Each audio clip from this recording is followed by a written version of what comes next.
So I thought I would try and answer one of the most common questions I get asked, and that is really about house prices.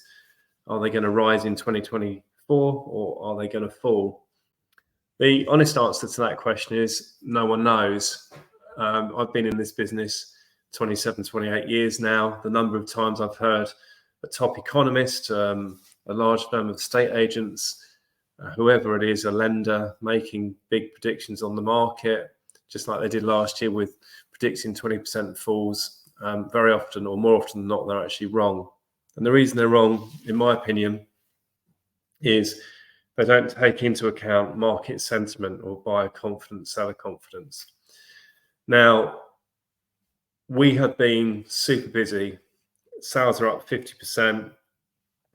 Listing numbers or numbers of new properties coming onto the market up 30%.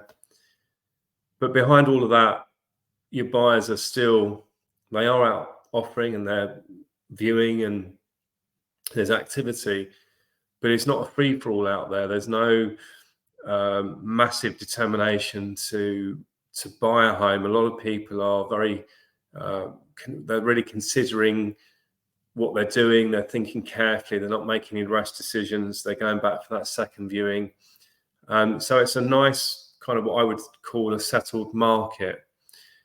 In my opinion, there are a couple of things that will determine where this market goes over the course of this year.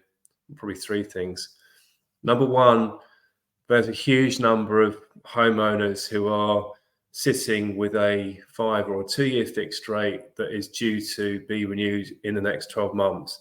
I read a report recently, couldn't quote where from, but about 45% of homeowners are on a 2 or 5 year fixed rate due to be renewed. And they will be going from something around the 1.5–2% mark to a 4–5%, and that's going to put a lot of financial pressure on the market. And with that, we could see distressed sales coming into the market, which will potentially push prices down again. As you may have read, some lenders, Santander particularly recently, nationwide, they've actually been putting their mortgage rates back up again, and they have actually withdrawn quite a lot of products. They are a bit nervous about where inflation might be at the minute.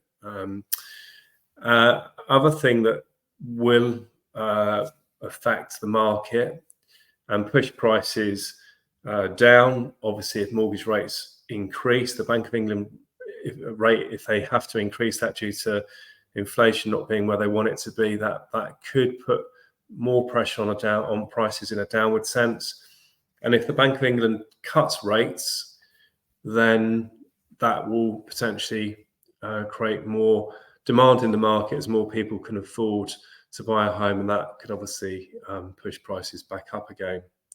For what it's worth, I don't think very much is going to happen with prices. I think 2024 will be a stable year. When you think your 5 year fixed rate for now is about 4.5%, there or thereabouts. A couple of years ago, it was less than 2%. The market's got to find time to adjust those new rates. And obviously, we've got a lot of things going on around the world at the minute, which is making everyone a little bit nervous. So I do think it will be a settled year with house prices probably remaining stable for the most part. And hopefully, mortgage rates will keep coming down over the course of this year. And we might see more competition, but it's very early to tell. The bottom line, and the thing that I get across to all of my clients and anyone that's looking to move at the moment, it actually doesn't matter. The fact is, if you're buying and selling in the same market, you're going to be paying more for a home if house prices go up, and you're going to be paying less for a home if they come down. And the same will be said for the sale of your own home. For anyone that's looking to move up, a downward market is the best market you can move in. The difference between buying and selling is much bigger. Anyway, I hope this makes some sense. I hope you're not too bored listening to me give my prediction on the market. But let's see what happens. And if you want to make a move, you've got any questions, do reach out to me, 0208 763 8060. As ever, I truly love to help. and be a part of your next chapter. See you soon. Bye now.